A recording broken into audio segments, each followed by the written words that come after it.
Good morning friends. मैं हूं अनीस ज़िया। आज हम बात करने आए हैं इजराइल और हमास के बीच चल रहे युद्ध विराम पर। इजराइल और हमास ने गाजा पट्टी में 15 महीने से चल रहे संघर्ष को समाप्त करने के लिए युद्ध विराम समझौता किया है। यह समझौता कतर और मिस्र की मध्यस्थता से संयुक्त राज्य अमेरिका के समर्थन के साथ हुआ है। युद्ध विराम रविवार 19 जनवरी 2025 से लागू होगा। युद्ध विराम समझौते के कुछ मुख्य बिंदु। चरणबद्ध युद्ध विराम। यह युद्ध विराम 6 सप्ताह की अवधि में लागू होगा, जिसमें प्रारंभिक 42 दिनों के दौरान इजरायली बल धीरे धीरे गाजा के आबादी वाले क्षेत्र से पीछे हटेंगे। दूसरा, बंधक और कैदी विनिमय। प्रारंभिक चरण। हमास 33 इजरायली बंधकों को रिहा करेगा, जिनमें महिलाएं, बच्चे और वृद्ध शामिल हैं। इसके बदले में इजराइल सैकड़ों फिलिस्तीनी कैदियों को मुक्त करेगा। आगामी चरण। शेष बंधकों की रिहाई और अतिरिक्त कैदी विनिमय के लिए आगे की वार्ताएं होंगी। मानवीय सहायता।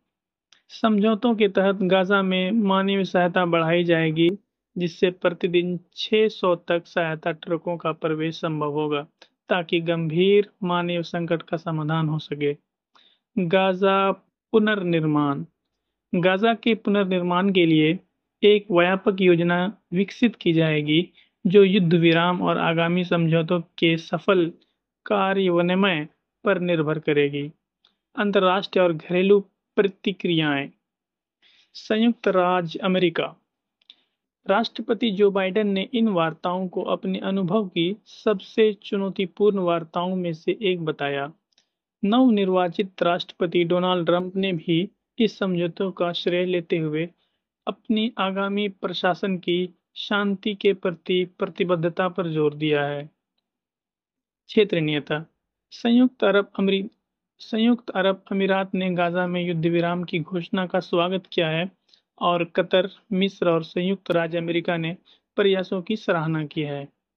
यह युद्ध विराम गाजा पट्टी में शांति और स्थिरता की दिशा में एक महत्वपूर्ण कदम माना जा रहा है, जिससे क्षेत्र में मानवीय संकट के समाधान और पुनर्निर्माण के प्रयासों को बल मिलेगा।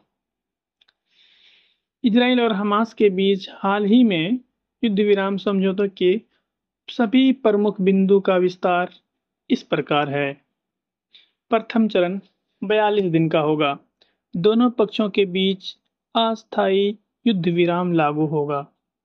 इजरायली सेना नेत्जारिम कॉरिडोर के पूर्व क्षेत्र तक पीछे हटेगी।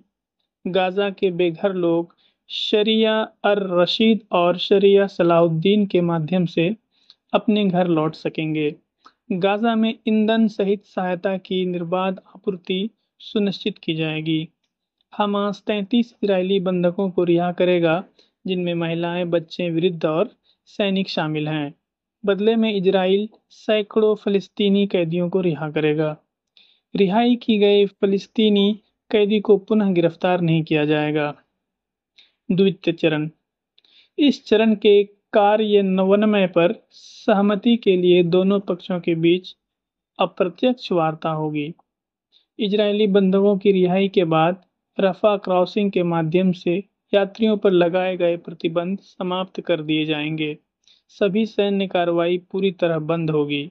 शेष बंधक सैनिकों का आदान प्रदान और गाजा पट्टी से पूरी तरह सेना की वापसी सुनिश्चित की जाएगी।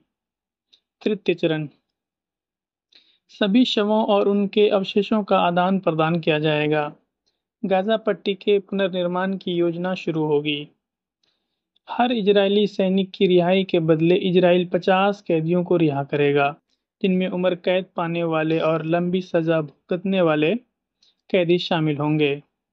किसी वयस्क इजरायली बंधक या गैर सैनिक महिला की रिहाई के बदले 30 बच्चे, बीमार महिलाएं और विभिन्न सजाओं वाले कैदी रिहा किए जाएंगे। शेष 9 इजरायली बंधकों को 60 फिलिस्तीनी कैदियों के बदले रिहा किया जाएगा, जिनमें उम्र कैद और अन्य सजाएं भुगतने वाले कैदी हैं। 7 अक्टूबर के बाद गिरफ्तार किए गए गाजा के कैदी शामिल होंगे। वाहनों की जांच। दक्षिणी गाजा में उत्तरी गाजा लौटने वाले वाहनों को विशेष उपकरणों से जांचा जाएगा जो अंतर्राष्ट्रीय अधिकारी या मध्यस्थ देशों के अधिकारी करेंगे। पैदल लौटने वालों की जांच नहीं की जाएगी। यह समझौता क्षेत्र में अस्थायी शांति प्राप्त करने की दिशा में एक महत्वपूर्ण कदम है और इसकी सफलता सुनिश्चित करने के लिए सभी पक्षों के सहयोग और आवश्यकता है। धन्यवाद।